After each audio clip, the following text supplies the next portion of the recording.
Hello, everybody. Welcome to the Breaking 90 podcast. I'm here with my co-host, Jerrika and Alex.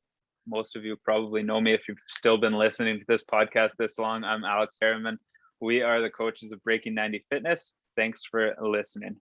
Hey, Jer. Hey, Alex, what's going on?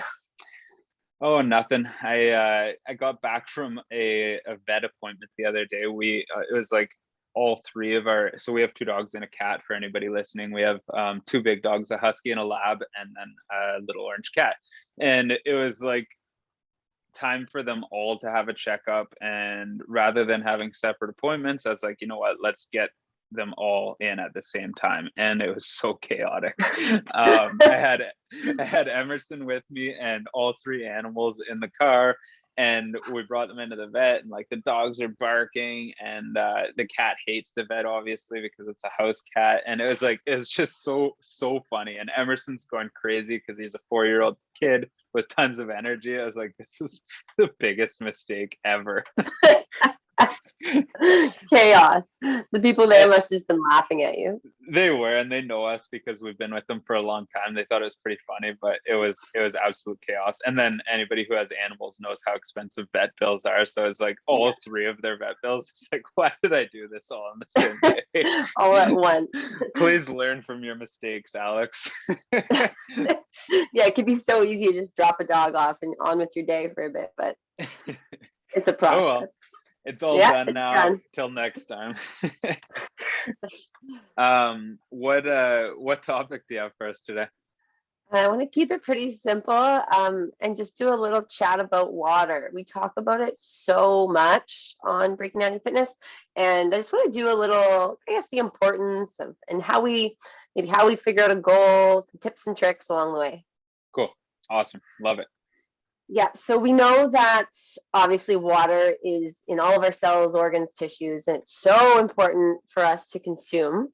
But when it comes to a fat loss standpoint, like what's the first thing that comes to mind? Like, why do we push water so much? I think I don't know if there's one in particular. So I'll be curious to see if you have the same thoughts as like the most important reasons. But I think it's so hard for me just to say one thing to start, and we'll dive into all this. But I would say right off the bat, it puts you really in tune with your hunger cues. I love that. That was one of mine as well. I think. Can you expand on that? Yeah, I think so water aids in our nutrient delivery, first of all. Right. So when all of our vitamins, minerals, macro, micronutrients, it helps deliver things where they need to go to break it down. And if we're dehydrated or we're not drinking water enough, then it's harder for those nutrients to get where they need to go. That's one part of it. The second part of it is that it fills us, right? Like if we're thirsty, it often feels similar to hunger. So you hear people say it all the time, I was actually just thirsty, I wasn't hungry. Well, that's true. That can often be the case. So I think right off the hop, it puts you in tune with your hunger cues. I like that one. Another point I thought of was we talk about it so much because it's involved so much with water retention. And that's a topic that gets brought up a lot, especially in the fat loss journey, because someone will see a spike on the scale and be like, what did I doing wrong? Meanwhile, they just had a high sodium meal last night, or they had a crappy sleep, and all of a sudden they're retaining water and they have a spike. So then we'll say, we'll look at their water intake. Right? Because water helps to flush toxins. So if we're increasing our water intake, whether we're retaining, because there's so many reasons why we retain water, but we can help flush it out the system and get back on track that way. So that's a big reason why it gets brought up. Yeah, we had somebody just bring that up on one of our coaching calls too, how they don't typically eat a lot of carbs. So they don't eat a carb heavy diet. And then they did eat some extra carbs. They were experimenting with some extra carbs, and they noticed the scale really spiked, which is common because out of the three macronutrients, carbs, fats, and proteins, carbs are the ones that cause you to retain the most water. And so it's not at all that we're discouraging you from consuming carbs, because they're a really high energy source and they're going to help you perform in your workouts. They're going to help you on your fat loss journey. But if you typically eat a lower carb diet and then you have something higher carb, you're going to see a huge water spike. So that's an interesting thing to consider if you notice those jumps on the scale. Awesome. Another thing that we talk about with water is basically a recovery and with workouts, right? If we're getting enough water, water lubricates our joints. It helps with recovery while we're sleeping, and so that we're not as sore the next day.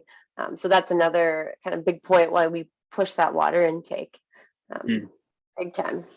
Yeah, it's amazing how much of a role it plays. Like you see people all the time who think they do pretty well with water, and then when they actually start tracking the consumption, they're like, wow, I feel like $1,000,000, because all of these things that we talk about frequently, it comes down to consistency. So I mean, if you're drinking 2 liters, and 2 liters is just such an arbitrary number. It's just like, that's like the number of water that everybody thinks of, 2 liters, but it's Yeah. going to be different from person to person. But say you're drinking Right. 2 liters most days, and then other days you're not drinking any water, which I know a lot of people don't drink any water. You're only getting it in your food and your juices and your coffees and your teas. You're going to notice a massive difference if you can start setting up some form of consistency in your water intake. Absolutely.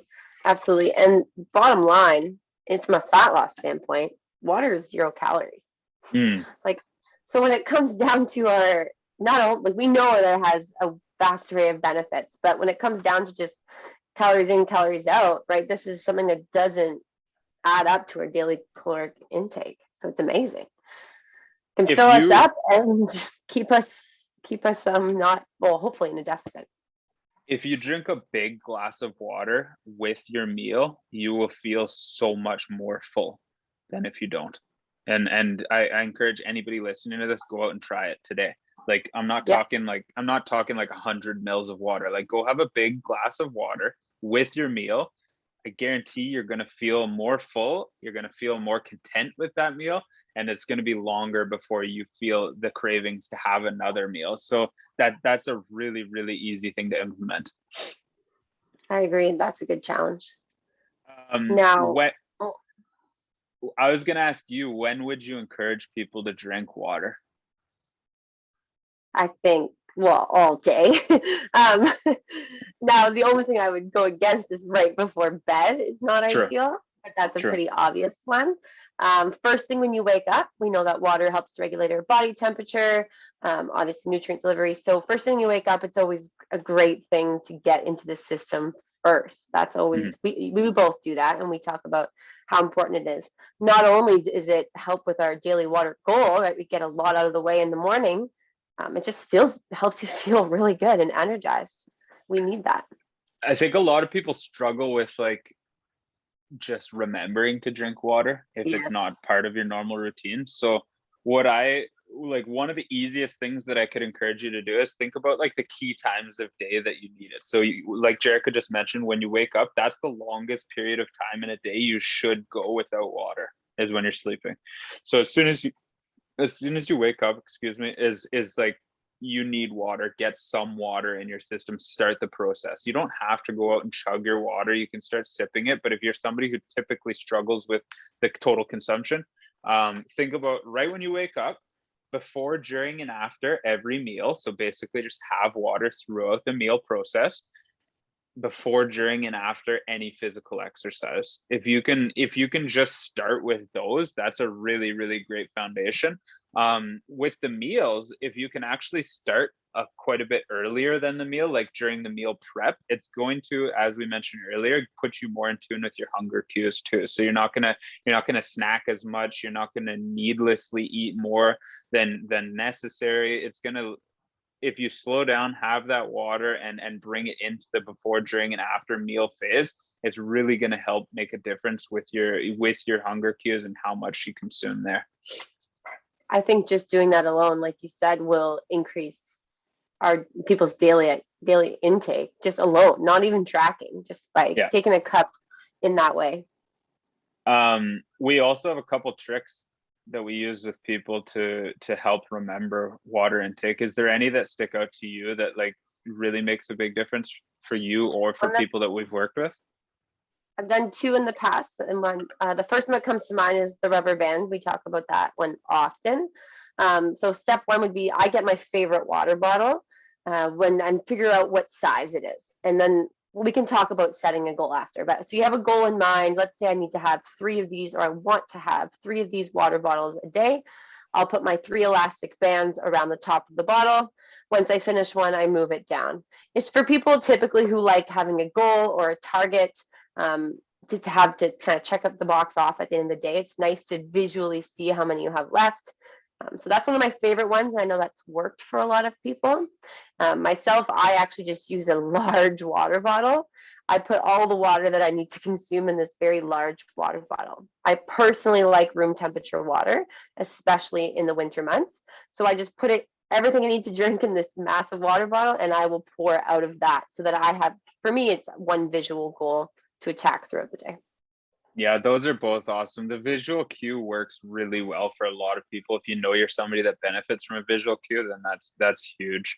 I've even heard of people using paper clips, so putting like 5 paper clips beside their computer on the left side if they work at a computer all day, and then every time they have a glass of water, moving 1 paper clip over. So by the end of the day, you have to move all your paper clips. Those visual cues are huge for people. So I'll give 2 other tricks that we use that I've used with people in the past and myself. One is an alarm in your phone, which is really simple. Set an alarm for 1, 2, or 3 times during your day and have a goal by that time. So when my alarm goes off at 11 a.m., I need to be done my first liter. Whatever of that liter I haven't finished yet, I will finish on the spot and refill my bottle until the next alarm goes off at 2 or 3 or 4 or whatever you set for yourself. That's a really simple one to start building in the habit.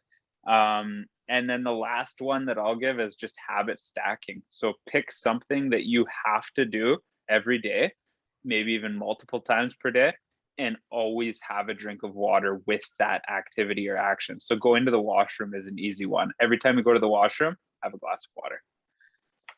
I like that one. Easy.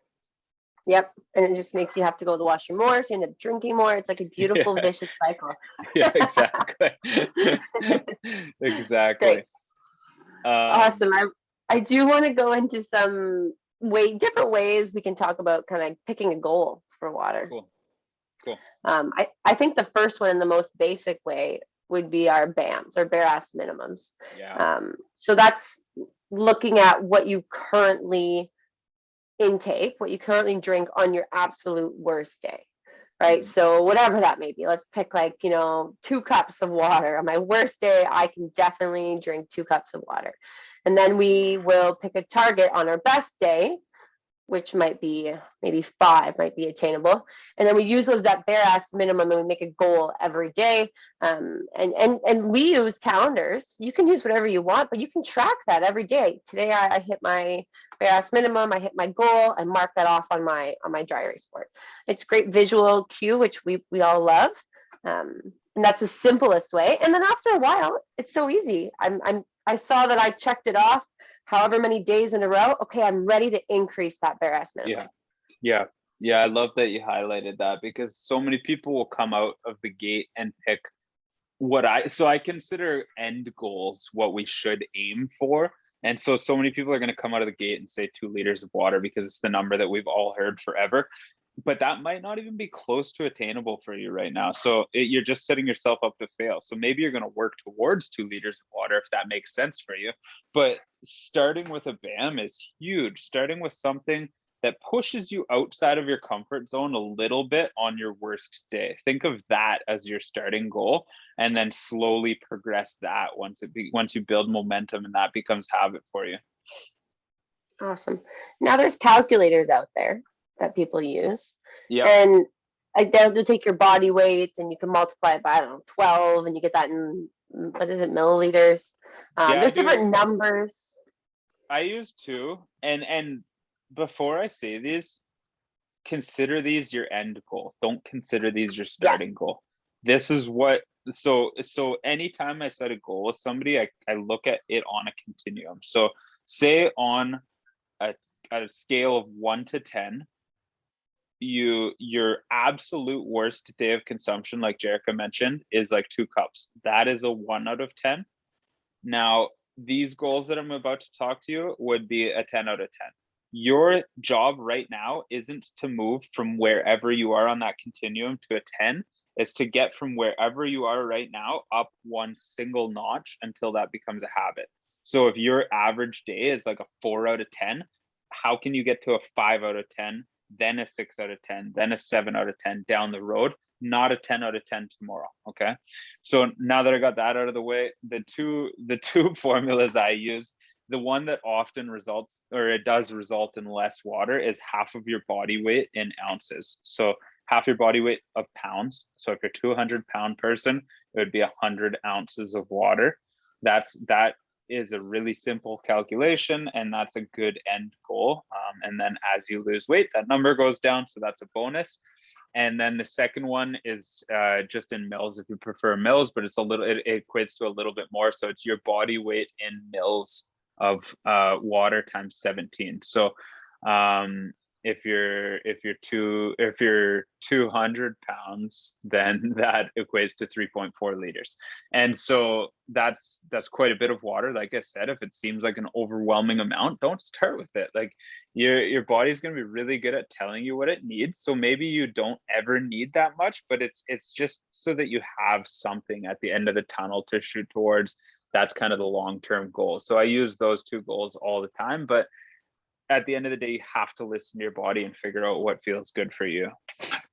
I think here it's really important to note that so many different factors influence how much water as individuals we need, right? Just because I'm this weight and I find my number, I can have a friend beside me who's the exact same weight and has the same number, but now we need to kind of to change a little bit, because I might do, more time spent in the gym. So I might sweat significantly more. I might eat way more sodium. There's different things that you can play around with. So don't feel like it's a set number I have to hit. 3.41 liters. It's fluid, right? So today, I worked a little harder. Sure, I want an extra glass. Yeah. So it's a flexible number, and understanding that there are factors that can influence that a bit. Yeah, for sure. For sure. And you should really be considering how you can set a minimum, not a maximum. Like people want these concretes. It doesn't need to be concrete. You have to listen to your body. What you just mentioned there, when I used to work in the bush, I was a forest firefighter for many years. And when I used to work in the bush, there were days I would drink 24 bottles of water, a full 24 case of water in a day of work. Like, it's because you're sweating, you're out in the sun, you're moving constantly. Like that, if I did that on a day where I wasn't moving, like I'd explode, right? Like there's no way I could consume that much water. So it day by day, it's not always going to be the same. Sometimes for some people, doing ranges might work, right? Like on a really high active day, I'm doing between this number and this number. Like I like having goals, but sometimes having that range might seem a little bit more attainable. For sure. So allowing yourself that. Yeah, it's awesome. Smart. Cool. Awesome. That was a good topic. Yeah, to hit everything and more that I was looking to attack today. Before we go, I just want to do a quick little, I guess, tip in relation to what we talked about today. And it's kind of about snacking and those people that walk by the counter and grab snacks and they think they're hungry, but they're not really sure. And we always say, step one, when you think you're hungry or you want to reach for that random snack, step one is have a glass of water, right? We talked about hunger cues above just earlier. And so step one is have a glass of water. Step two is we do a 5-minute task, because maybe that snack is not actually hunger, it's just we're bored. Do a 5-minute task, and then step three would be have some veggies, get some nutrients in. You might just be a little low on nutrients, and you're not actually, looking for that craving. So those are the 3 steps I want people to try when we think we're about to grab that snack. If you're listening to this and you haven't had a serving of vegetables yet today, your challenge, you have to go get a serving of vegetables right now, regardless of what time of day you're listening to this. Go get your vegetables. 5 a.m. veggies. Awesome. Cool. Well, thank you guys. Thank you guys for listening. I hope you found it helpful. If you did, please rate it and comment on it and share it and take a screenshot and share it on your Instagram, Facebook, It's really how this podcast can continue to grow. So we appreciate you guys listening and sharing it with your friends. It means a lot to us. If you have any questions at all, feel free to reach out at any point. We'd love to chat. Thanks, guys. Have a great day.